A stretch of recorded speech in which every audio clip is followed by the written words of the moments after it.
Today, we're going to see if we can't pull off this old bumper and install this rusty old ARB. So the front bumper came off, so did the brush guard from Land Rover. Someone had hit something. Luckily, frame horns look good. Have to come in here and trim this little lip off, I think, to get the new bumper on. Shouldn't be too bad. Otherwise, it'll just bolt right up. So, I mean, she's a little worse for wear, but $200 she runs. I'll take it. And of course, she sat for 2 years, so rat's nest kind of everywhere and dirty. But eventually, the motor will come out and a 4.6 liter will be swapped in after some studs and some other work done to the engine. Or hell, I already got it, it's running. I may just throw it in. So I gotta disconnect these so I can modify them and then get moving. The good news is it does not look like I'm going to have to trim at all right here. Having a little trouble lining that up,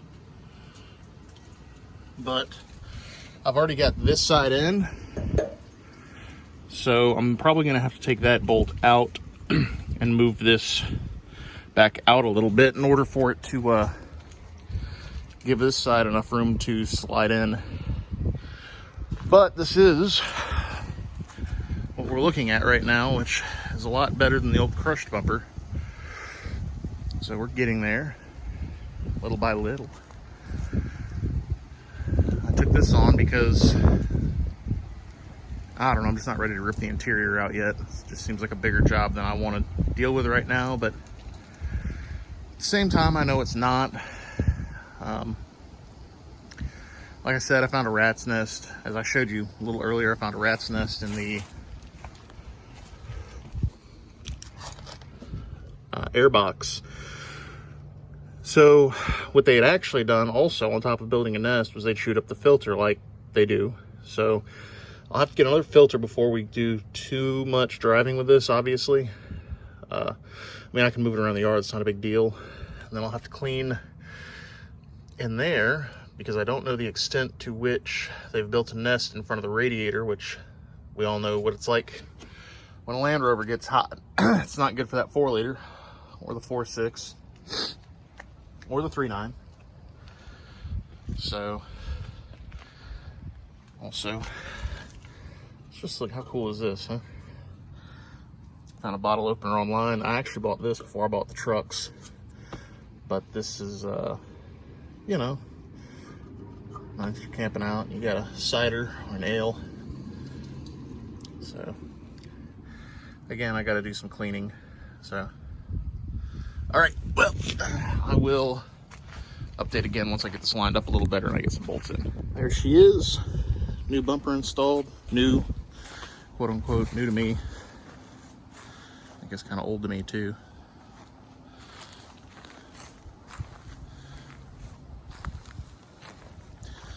Like I said, it's not perfect, fit's not perfect. It's just not perfect. However, like I said, it's much better than the train wreck that was the old bumper and grill. And I get some better approach angle. Well, at least there's less in front of the tire. You know, the bumper came out a little bit. That'll be okay. Another problem is this bumper does not have a winch plate, so I'll be putting a winch plate down in there so that we can get some self-recovery options without taking too long here, because I'm not sure how bad the wind noise is. You can see now that I've removed the overflow reservoir, there's some lines hanging down. I'll finish removing that all later. There's some other things. I need to adjust the bumper a little bit more. I just kind of wanted to get it on there and get a good look at it. And I'm fairly satisfied with it. Looks like there's some clearance issue right here. which I'm sure I can adjust that out. If not, I mean, the front end, like I said, has been hit, and I don't know how bad it really is. But the frame looked fine, so I'm not going to worry about it too much. And I have the same kind of clearance issue over here. I don't really know, again, if that was from, you know, an accident, or if that's just how this bumper is. It's really tight over here. I feel like if this all got pushed up in an accident, that would explain why it's doing that. This was obviously hit by the old bumper. That was that wraparound grill guard. You can see there's a dent here. And I actually had to pull this up and out to get it to meet up with this, but it still doesn't look right.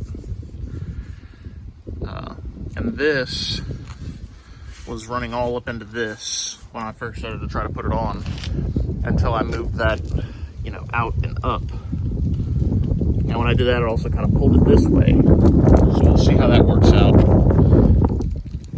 I'm sorry for the wind noise. I'm trying to find a way to not have wind noise, but you know how that goes. So anyway, next on the list is I'm gonna get in here. This carpet will come out. The seats will come out with the carpet. Center console will come out, get cleaned up real good. I'll put the CDL shift linkage in. All the carpet will come out, and I'll put in new-ish black carpet. That should be a lot nicer. Headliner is going to be redone.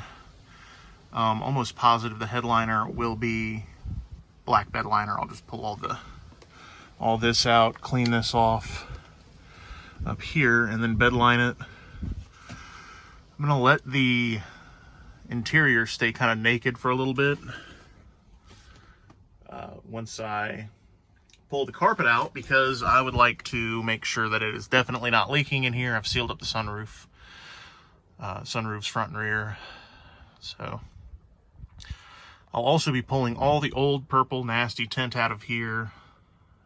But basically I have to pull out the entire interior, which my buddy told me that's not that big a deal. He's done it before. It's just one of those, ugh, I don't want to. But he said it's not that bad. Plus I need to get under here and see if the fuse is gone for this. I don't think the fuse is bad, because the seat will move forward but not back. So it might already be back all the way, but it'd be really wonderful if it would move down a little bit, because I'm really kind of tall in here, and I'm kind of looking, you know, through here. I'm 6 feet tall, but I'm mostly torso, so I sit really tall in vehicles. Who knows, I may just be able to lean that seat back and it'll be all right. But especially right now, this is just irritating trying to do anything. So that's kind of where we are. I'm also gonna have to get shocked. Okay, so that's like a whole other thing. Shocks and tires. The shocks that came off the donor car were completely blown out. So I will be putting new terra firma shocks on here. And then tires are the other thing. And the tires are going to be likely a 285 75 16, maybe a 265 75 16. I kind of want to go bigger. It doesn't see off-road. It's not going to see off-road that much, but we'll see. I may just go with the bigger tire and let it roll. Silverado back there is on 285 75 17, so it's actually on like a just shy of a 34. So we'll see what happens.